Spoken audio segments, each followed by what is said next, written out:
জয়শঙ্কর দেখা করেন মাতৃহারা তারেকের সঙ্গে। এদিন জাতীয় সংসদ ভবনে তিনি বিএনপি ভারপ্রাপ্ত চেয়ারম্যান তারেকের সঙ্গে দেখা করেন। তার হাতে তুলে দেন ভারতের শোক বার্তা। জিয়ার মৃত্যুতে শোক প্রকাশ করেছেন প্রধানমন্ত্রী মোদী, পশ্চিমবঙ্গের মুখ্যমন্ত্রী মমতা বন্দ্যোপাধ্যায় সহ একাধিক রাজনৈতিক ব্যক্তিত্ব। সেই পদক্ষেপে ইউনূস চরম অস্বস্তিতে পড়ে গিয়েছে। এই সফর আরো অন্য কারণে তাৎপর্যপূর্ণ। আগামী ফেব্রুয়ারিতে বাংলাদেশের নির্বাচন।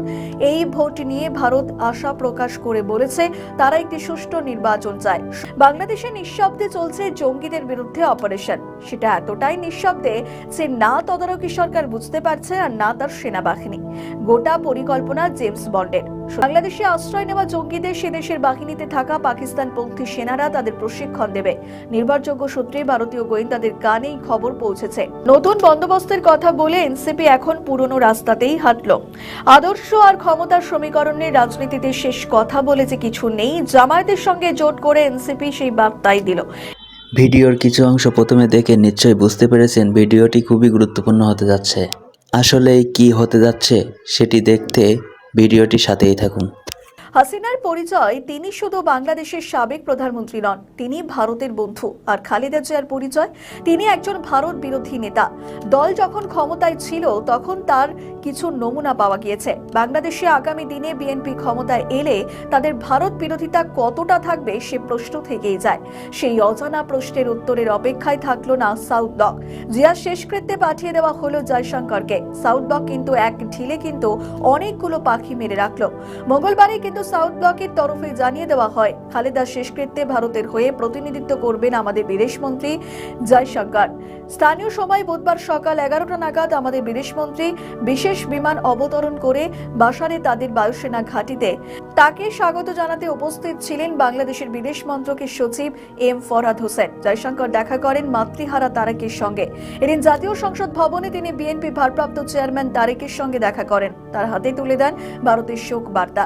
জিয়ার মৃত্যুতে শোক প্রকাশ করেছেন প্রধানমন্ত্রী মোদী, পশ্চিমবঙ্গের মুখ্যমন্ত্রী মমতা বন্দ্যোপাধ্যায় সহ একাধিক রাজনৈতিক ব্যক্তিত্ব। এবার সেই পাখি মারার বিষয় নিয়ে কিছু কথা। জয়শঙ্করকে ঢাকায় পাঠিয়ে দেওয়ার মধ্য দিয়ে সাউথ ব্লক সে দেশে মোল্লাতন্ত্রবাদীদের আগাম সতর্ক করে দিল, জানিয়ে দিল প্রয়োজন হলে আগামী দিনে জয়শঙ্করকে 1000 বার ঢাকায় পাঠানো হবে। ফলে হাসিনা আমলে তারা যেমন খাঁচার ভিতরে ছিল, তারা যেন আবার খাঁচায় ঢুকে পড়ে। ভারত পদক্ষেপ করলে সেটা তাদের জন্য খুব ভালো হবে না। বার্তা দিল তদারকি সরকারকেও। বুঝিয়ে দেওয়া হলো অনেক বাড়াবাড়ি হয়েছে, এবার থামতে হবে, না হলে দিল্লি নেবে কড়া পদক্ষেপ। ঢাকায় জয়শঙ্করের পদার্পণকে ইউনূস একেবারেই ভালো চোখে দেখছে না। হয়তো তাদের হিসেব ছিল জয়শঙ্কর হাসিনাকে নিয়ে বাংলাদেশে পদার্পণ করবেন, কিন্তু তিনি হাতে নিয়ে গেলেন আমাদের দেশের বেশ কয়েকজন নেতার শোক বার্তা। হাসিনা নিয়ে ঢাকার সঙ্গে দিল্লির দরজায় পারদ কোথায় পৌঁছেছিল তার সকলের জানা। দিল্লি ঘুরিয়ে বুঝিয়ে দিয়েছে যে হাসিনা ইস্যুতে ঢাকা গলা শিরা ফোলালে কোনো লাভ হবে না। বঙ্গবন্ধু কন্যা যতদিন ভারতে থাকতে চাইবেন ততদিন তিনি এদেশে থাকতে পারবেন। দিল্লির তাতে কোনো আপত্তি নেই। এই অবস্থায় জয়শঙ্করের ঢাকার পদার্পণ কিছুটা হলে বেনজির কূটনৈতিক পদক্ষেপ। আর সেই পদক্ষেপে ইউনূস চরম অস্বস্তিতে পড়ে গিয়েছে। এই সফর আরো অন্য কারণে তাৎপর্যপূর্ণ। আগামী ফেব্রুয়ারিতে বাংলাদেশের নির্বাচন। এই ভোট নিয়ে ভারত আশা প্রকাশ করে বলেছে তারা একটি সুষ্ঠু নির্বাচন চায়। সব দলের অংশগ্রহণ নিশ্চিত করতে হবে তদারকি সরকারকে। তদারকি সরকার কিন্তু সেটা করেনি। ধরে নেওয়া যেতে পারে ফেব্রুয়ারি নির্বাচনে আওয়ামী লীগকে দেখা যাবে না। অনেকের মতে জয়শঙ্করকে ঢাকা পাঠিয়ে সাউথ ব্লক সেখানকার জল মাপতে চাইছে। দেশে ফিরে জয়শঙ্কর নিশ্চিতভাবে প্রধানমন্ত্রীকে একটি রিপোর্ট দেবেন, আর সেই রিপোর্টের ভিত্তিতে সাউথ ব্লক পরবর্তী পদক্ষেপ করবে। আমরা সহ গোটা দুনিয়া জেনে গিয়েছে পদ্মাপাড়ের রাজনীতিতে নক্ষত্র পতন হয়েছে। তিনি একটি টুইট করে তার শ্রদ্ধা জানিয়েছেন। এবার কি আর হাসপাতালে একবার তাকে দেখতেও যান? কিন্তু দেশে এত কাণ্ড হয়ে গেল তার কোনো খবর নেই। বাংলাদেশটা তাহলে চালাচ্ছে কে? কে আবার চালাচ্ছে? তো জামায়াত এবং জঙ্গিরা। গোটা বাংলাদেশকে দায়িত্বের সঙ্গে এই দুয়ের কাছে উপহার হিসেবে তুলে দিয়েছেন ইউনূস। তাকে মদত দিয়েছে পাকিস্তান। তাদের সেনাবাহিনীর বড় থেকে মেজো সেজো কর্তারা এখন মাঝে মধ্যেই বাংলাদেশ চলে যান। কিছুদিন থেকে ভালো মন্দ খেয়ে আবার পাকিস্তানে ফিরেও আসেন। শুরু কি তারা? সেদেশে শুরু হয়েছে মাসুদ আজাহার, সৈফুল্লাহ কাজটির মতো নেতাদের আসা যাওয়া। তারাও সেখানে কিছুদিন কাটিয়ে ভারতের বিরুদ্ধে নাশকতার ছক তৈরি করেন, সেটা কার্যকর করে ফিরে আসেন। তবে আবার তাদের খেলা শেষ হতে চলেছে, কারণ মাঠে নেমেছেন অজিত ডোভাল। আর তাতেই ঠকঠক করে কাঁপছেন ইউনূস অ্যান্ড হিজ কোম্পানি। বাংলাদেশে নিঃশব্দে চলছে জঙ্গিদের বিরুদ্ধে অপারেশন। সেটা এতটাই নিঃশব্দে যে না তদারকি সরকার বুঝতে পারছে আর না তার সেনাবাহিনী। গোটা পরিকল্পনা জেমস বন্ডের। সূত্রে খবর, এই নিয়ে প্রধানমন্ত্রী মোদীর সঙ্গে তার কথাও হয়েছে। তিনি বাংলাদেশের বর্তমান পরিস্থিতির বিষয়ে নমকে অবগত করিয়েছেন। নমকে বোঝাতে সক্ষম হয়েছেন যে এই নিঃশব্দে অপারেশন না চালালে আগামী দিনে ভারতের বিপদ আরও বাড়বে। প্রধানমন্ত্রী গুরুত্বের সঙ্গে বিষয়টি ভেবে দেখে ডোভালকে গ্রিন সিগন্যাল দেন। ঠিক কয়েক মাস আগে বাংলাদেশের পরিস্থিতি যখন রীতিমতো টালমাটাল, সেই সময় পাকিস্তান থেকে পদ্মা পারে উড়ে যান সাহির শামশাদ মির্জা। গত জুনে পাকিস্তান সফরে আসেন সে দেশের 3 ব্রিগেডিয়ার। তারা বাংলাদেশ সেনাবাহিনীর কক্সবাজারের রামুতে অবস্থিত 10তম পদাতিক ডিভিশনের সদর দপ্তর পরিদর্শন করেন। গত 9 অক্টোবর পাকিস্তান নৌবাহিনী প্রধান অ্যাডমিরাল নাভিদ আশরাফ 3 দিনের সফরে ঢাকা গিয়েছিলেন। গত বছর 5ই আগস্ট রাজনৈতিক পট পরিবর্তনের পর থেকে পদ্মা পারে ঘটে গিয়েছে একের পর এক ঘটনা। নভেম্বরে করাচি থেকে একটি পণ্যবাহী জাহাজ চট্টগ্রাম বন্দরে আসে। বলা হচ্ছে, মুক্তিযুদ্ধের পর করাচি থেকে প্রথম সরাসরি চট্টগ্রামে নোঙর করে প্রথম কোন জাহাজ। সেসব কিছুকে ছাপিয়ে গিয়েছে সাম্প্রতিক একটি ঘটনা। বাংলাদেশে আশ্রয় নেওয়া জঙ্গিদের সে দেশের বাহিনীতে থাকা পাকিস্তানপন্থী সেনারা তাদের প্রশিক্ষণ দেবে। নির্ভরযোগ্য সূত্রে ভারতীয় গোয়েন্দাদের কানেই খবর পৌঁছেছে। সে খবর চলে গিয়েছে জেমস বন্ডের কানে। সেই কারণেই তিনি বাংলাদেশ জুড়ে নিঃশব্দে অপারেশন চালিয়ে এইসব জঙ্গিদের সমূলে বিনাশ করতে পদক্ষেপ করেছেন। আর তাতেই ইউনূসের বিপদ আরও বাড়ল। ইসরাফিল তার অবস্থান স্পষ্ট করে দিতে গিয়ে জানান, হাসিনাই সঠিক, এরা সবাই রাজাকার, রাজাকারের বাচ্চা, রাজাকারের নাতিপুতি। এই পোস্টের আগে তিনি আরো একটি পোস্ট করেন, সেটা 27শে জুলাই।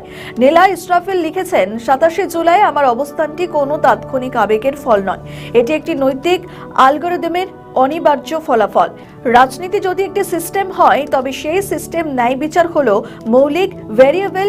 যে সিস্টেমে এই ভ্যারিয়েবলটি শূন্যে নেমে আসে, সেখানে আদর্শ, নীতি কিংবা গণতন্ত্র সবই গাণিতিকভাবে ভেঙে পড়ে। ইসরাফিল আরও লিখেছেন, একটি রাজনৈতিক দলের ভিতরে যখন নারীর প্রতি সহিংসতা, নিপীড়ন বা সামাজিক চরিত্র হননের অভিযোগ ওঠে এবং সেই অভিযোগের বিরুদ্ধে প্রাতিষ্ঠানিক শূন্য থাকে, তবে সেটি কেবল নৈতিক ব্যর্থতা নয়, সেটি একটি স্ট্রাকচারাল ফ্লট।